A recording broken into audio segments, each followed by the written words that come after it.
Have you ever wondered what it would be like to investigate a series of chilling murders? Imagine being in a quaint small town, a place of picturesque charm and old-world tranquility. Yet beneath its serene facade, a terrifying mystery unfolds. A series of gruesome murders have shaken this peaceful community, sending shockwaves of fear throughout the town. Enter our protagonist, a seasoned journalist, a man of determination and resilience.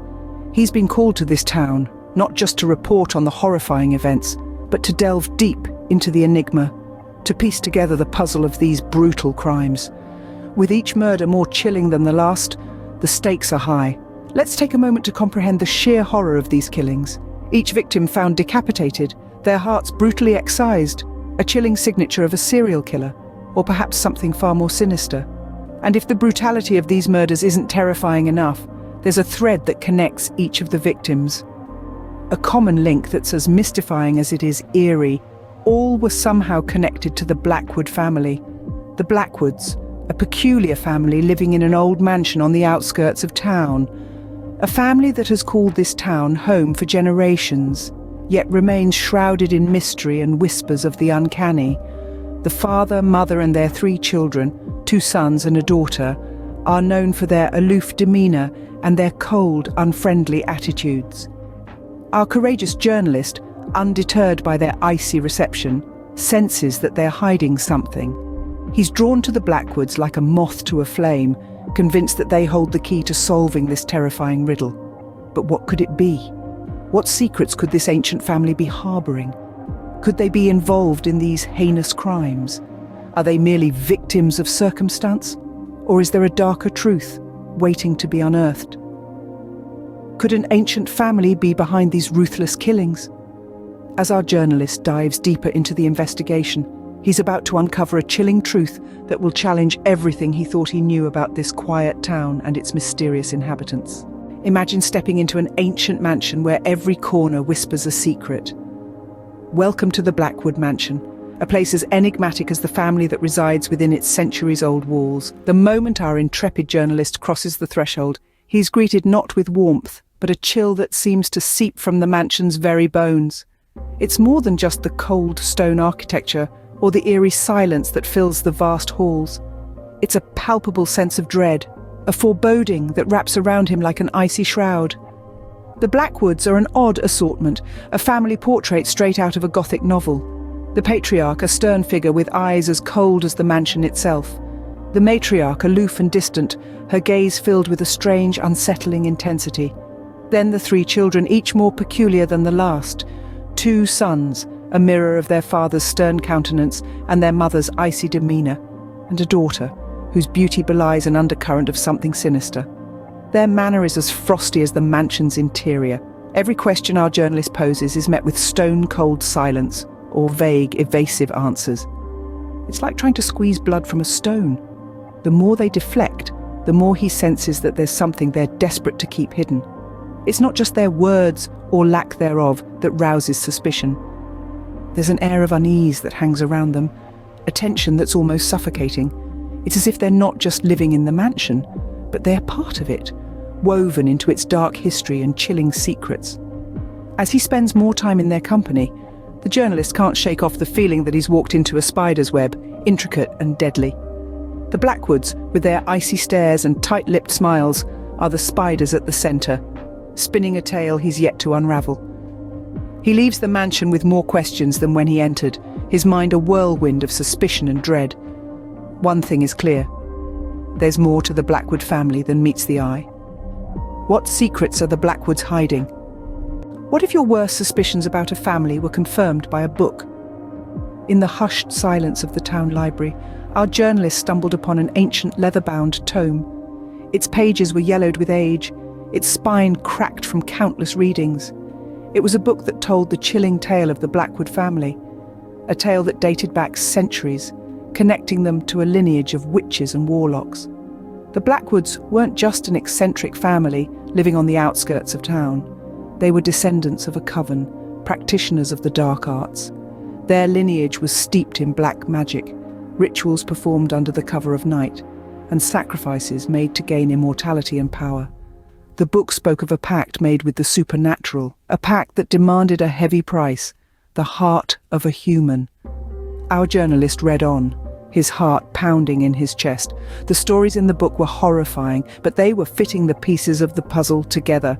The gruesome murders, the severed heads, the removed hearts, they were all part of a ritual that was performed by the Blackwoods. The book also revealed a prophecy.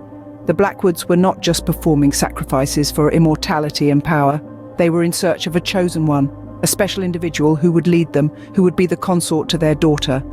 This chosen one would be the final piece in their dark puzzle, the last sacrifice to cement their pact with the supernatural. Our journalist closed the book, his mind reeling. He looked around the deserted library, the silence pressing in on him. The Blackwoods were more than just suspects. They were monsters hiding in plain sight, biding their time, waiting for their chosen one. Could our journalist be the chosen one? The question hung in the air, a chilling possibility that turned the blood in his veins to ice. The Blackwoods had welcomed him into their home. They had watched him with an eerie calm. Were they watching their next victim? Were they waiting for their chosen one? What would you do if you realized you were next on the sacrificial list? The chill of this realization grips our journalist. The pieces of the puzzle click into place with a dreadful finality.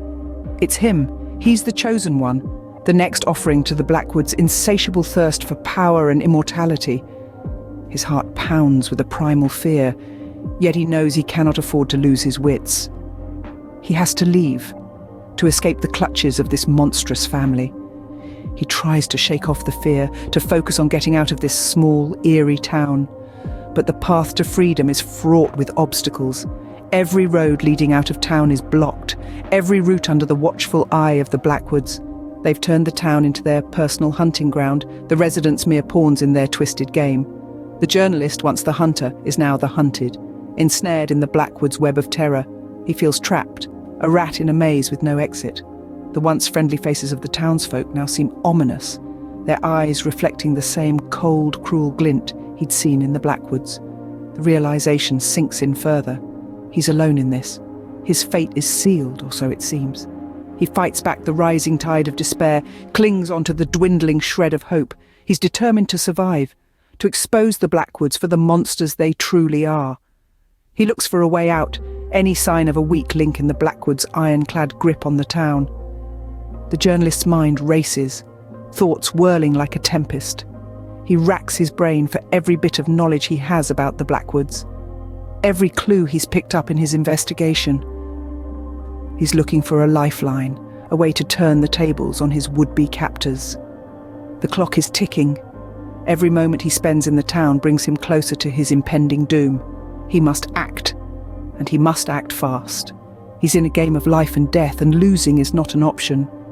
Can he escape the clutches of the Blackwood family?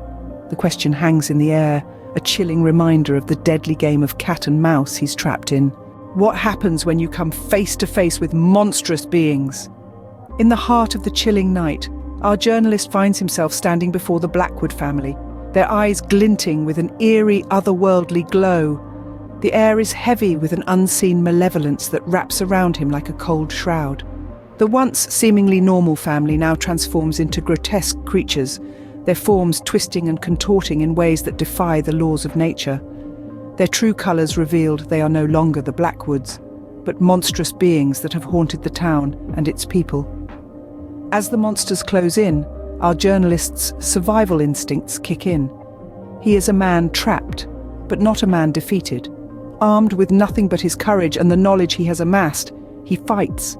Each swing of his makeshift weapon, a piece of broken furniture, is a desperate plea for survival. Each step back, a strategic retreat. His heart pounds in his chest, echoing the ticking clock of his impending doom. The Blackwoods are fast, too fast. Their strength is beyond human. Their movements a chilling dance of death.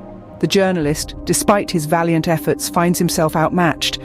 He's thrown across the room, the impact rattling his bones. He grimaces, pain shooting through his body, but he refuses to surrender. Desperation seizes him, and in a daring move, he lunges at the nearest monster, aiming for its heart. But his attack barely phases the creature. It laughs, a sound that sends a shiver down his spine. His attacks are futile against their supernatural resilience. As he stares into the face of his imminent demise, he realizes the chilling truth. He's not just fighting for his life, he's fighting to keep his heart from becoming the final piece in their gruesome ritual. The realization sends a wave of terror through him, but it also ignites a spark of defiance. He won't go down without a fight. Will our journalist survive or become another victim of the Blackwood family?